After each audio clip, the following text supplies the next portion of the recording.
On Facebook, I've joined a web group called I Spent My Formative Years at the Spinning Wheel in Bronxville, New York. That is not entirely true. It's true that the Spinning Wheel was the first place that I went that served me while I was underage. I was 19 years old and they served me diligently for a fair amount of time. But where I actually spent my formative years was at a place called the Fireside Bowl in Chicago.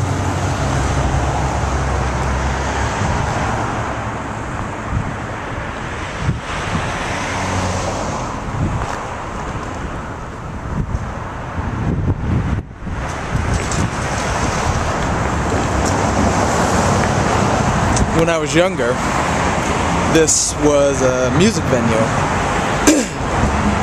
much more than it was a bowling alley. From the age of 16 to 18, I would come up here very frequently, at least once a month. At one point, it was almost every week I would come up here and see whatever show was happening on the weekend.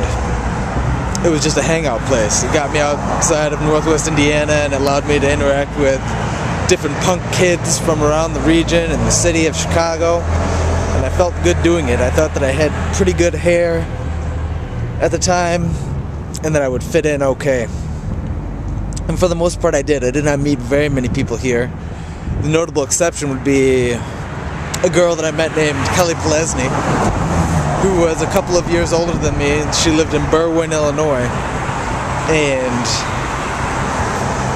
I felt for her.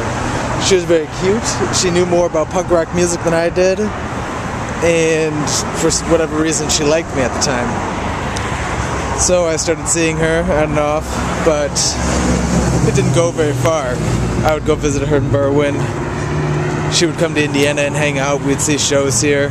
One of the best moments that we had here was inside here by the bathrooms next to the stage. There's a little utility closet where there's some lockers.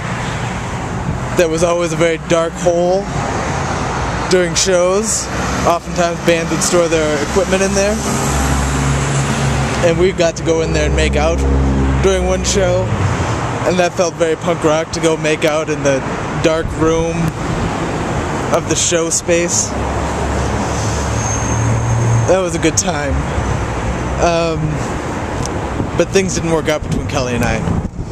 Eventually, she wanted me to cut my penis off to prove to her that I loved her, and I did not acquiesce to her demands. So shortly thereafter, we stopped seeing each other. Now, she still lives in Berwyn. I think she's a Buddhist, and she's apologized, but she will not be my friend. I'd like her to be, though, because she was interesting.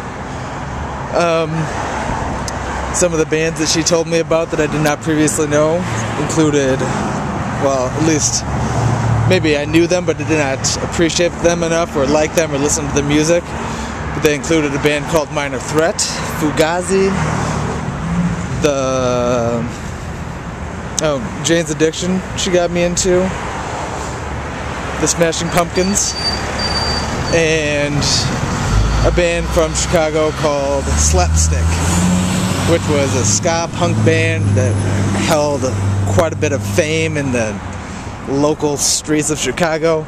But by the time that I had found out about them from her, they had recently broken up and started side projects, one of which was the Broadways, which is a band that I still like. But it just so happened that Slapstick got together to do a reunion show here at the Fireside Bowl as a benefit for something or other.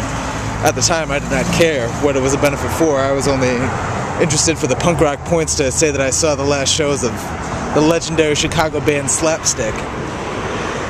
So I got some friends together and we piled together into my car, a 1986 Ford Thunderbird, I believe, that was painted 5 different colors and had the Operation Ivy guy on the hood of the car, and none of the doors worked. They were all latched together with like fence latchings.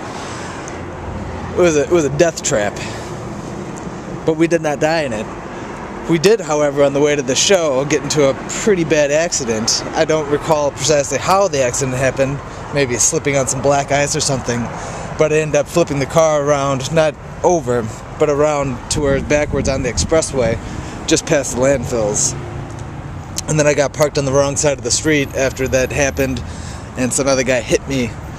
We sat there for maybe an hour. My car wouldn't start. The rescue team came, and they flipped some switch in my trunk or in my glove compartment, I don't remember which one, and made my car work again. That done, I was ready to leave. I was just thankful that the cops that came never looked in the trunk themselves, because there was a bunch of liquor in there. I don't remember why, but I certainly was not of age. So the 3 or 4 of us, maybe 5 of us that were in the car, continued on to the Fullerton exit and got off to come see this show. I was wearing a blue leisure suit with my hair all done up in Liberty spikes, and I felt like I had looked pretty good. I did not know slapstick well enough yet, though, and I did not know any of the lyrics of the songs. I just knew that I liked the music. The Fireside Bowl was, needless to say, completely packed, and there were lines wrapping around the building.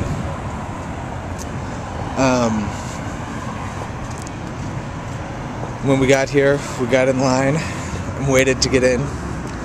Luckily, we were able to.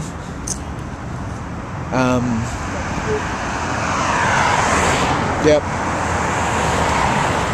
Luckily, we were able to get into the show, and I proceeded to push myself to the very front of the stage, and as the crowd swelled back and forth, I was pushed up onto the stage, and I stood there next to the speakers blasting in my ear for the entire set, pretending like I was singing along, but I think all I was doing was mouthing Watermelon over and over again. It's kind of funny because there's a tribute video of that show, and you can see me standing up there, and you can see my spiky hair and a couple of the frames on the DVD. I bought it for myself for Christmas last year so that I could watch it, and during the commentary they actually talk about the guy with the good hair, and I believe that they're talking about me because I was the only one in the frame with the good hair. So that happened. After the first show ended, there were still so many people sitting outside waiting to get in. They decided to play a second show right after that. And although they asked people that went to the first show not to come back to the second show so that other people could see it, again, punk rock points were important at the time, so I went in for the second show as well and did a similar thing. And it was probably the best show experience that I ever had in this place. Another one that was good would be when Steve and I came up here to see a band called MU330, which I don't even remember anything about their music, so I don't believe that I'd ever heard their music beforehand, but I was told that I should like them, and they were playing at the Fireside Bowl. So we came up here, it was an early show, and we got into a fight, Steve and I, with big Sharpie markers in the middle of the dance floor. And then after that show ended, they went ahead, MU330, to play another show at the House of Blues, and we were some of the few people that followed under that show also. We did not recreate the fight there, though. Another good show that I saw here was a band called Less Than Jake. I believe it was right after they headlined or played Lollapalooza some year or some festival like that. And they wanted to say that they still had punk rock roots. So after the show, after the big festival show, they came here to the Fireside Bowl and did a very good show there, and they had big guns that they would shoot out things into the crowd. It was a wild experience. It was a good time in my life. Now, however, the Fireside Bowl has stopped doing shows. It is just a bowling alley. They still serve drinks. Hopefully, while I'm here, I can go to it. But maybe not. The last time I was here, I saw a friend of mine called Michelle Levy playing pool with the lead singer for the punk rock band US Bombs. She didn't know who he was, but I was in awe. So, thanks for the memories, Fireside Bowl.